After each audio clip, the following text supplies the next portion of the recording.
old things. Sometimes we look back at these old things in a very fond way, but not all old things are great.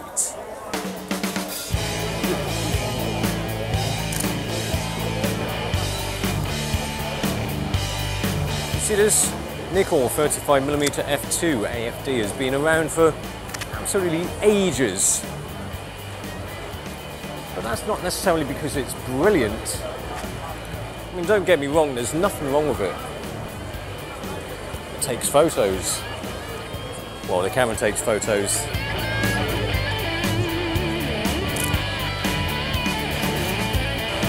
But it's just not very exciting.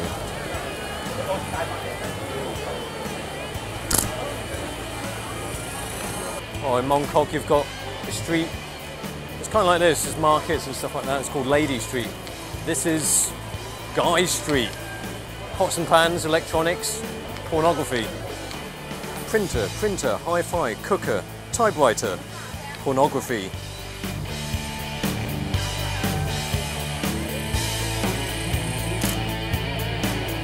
Oh, you got some classics there.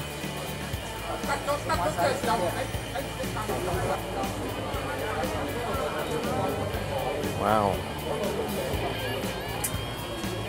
I can actually see the haze and the fungus in some of the lenses just from here. Wow.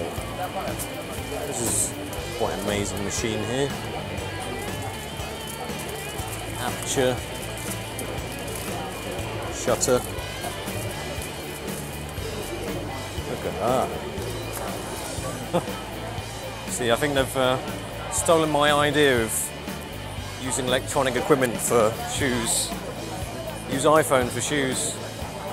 Whoa. Locke's favourite.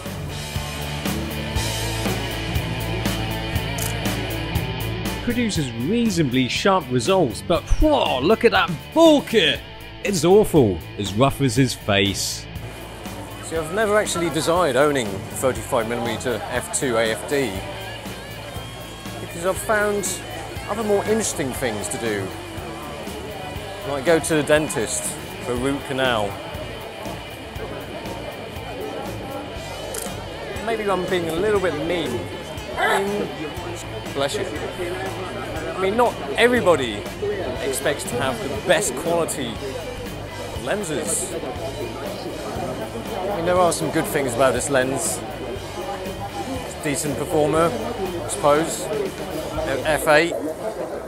But the thing is, recently Nikon introduced an f1.4 for the 35mm focal length. And this is it. It's a beast of a lens. When you compare the size, it's quite preposterous actually. A lot of people wonder, what's the difference between the G and the non-G? Is it just a case of a bigger aperture? A lot of people wonder, just like with the L versus non-L comparison, what the difference between the fancy Nikon version and the bargain basement version is.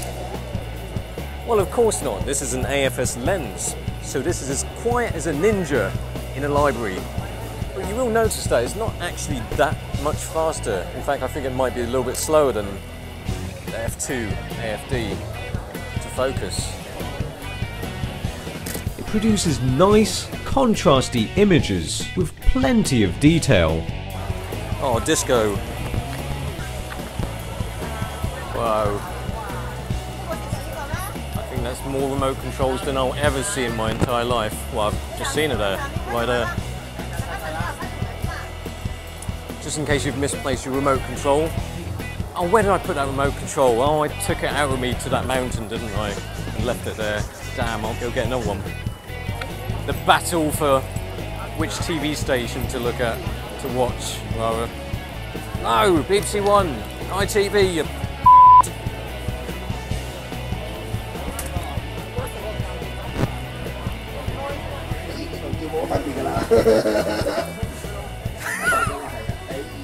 laugh of a paedophile. That is a guy. The f1.4 produces some stunning results. Even your subjects look like this.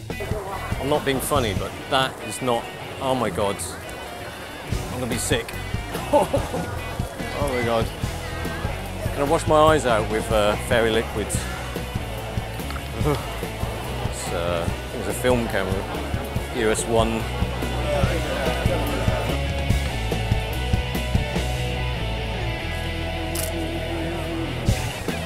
This thing is incredibly solid. And the thing is, this is weatherproofed. So you can probably pour water or whatever you like on it, dust.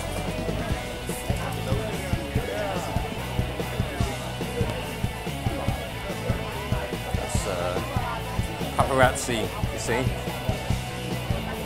It's a good job I wasn't having a wank on the street. All things considered, the G lens is around £1,300. The D lens is only a smidgen over 200. That's about 6 times difference. Anyway, what was I saying? I was saying, so is it really a case of just paying for the aperture, the build quality, and the internal focusing? No. Of course not. You've got nano crystal coating. But apart from that, I think you'll find that this is a much better performing lens all round. Let's do a bokeh test with Pooh's bottom being impaled by a stick. The bokeh of the AFD lens is really not that good. The G lens produces more pleasant bokeh at f1.4 and f2 compared to the AFD lens at f2.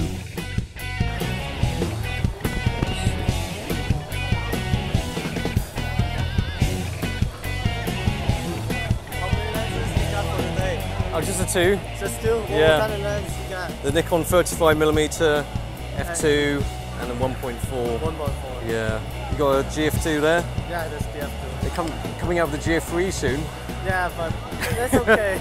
Yeah, this is small enough. Yeah, sure. Do you want to be in the shot? Anyway, of course you're probably wanting to know about sharpness.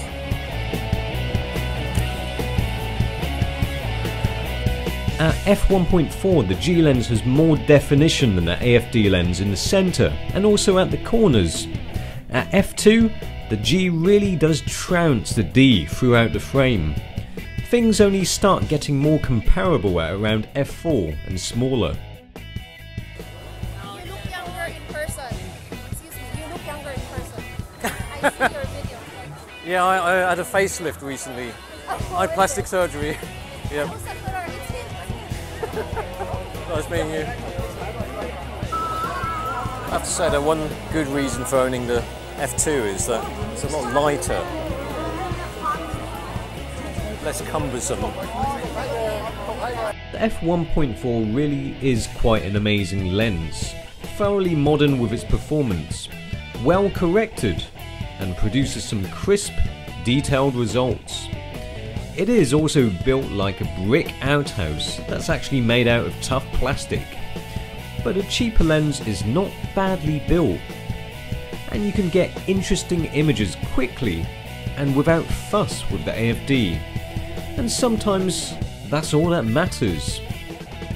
But personally, I've made my mind up. Despite this lens being a lot heavier, I have to say that bloody hell, what is wrong with his genes?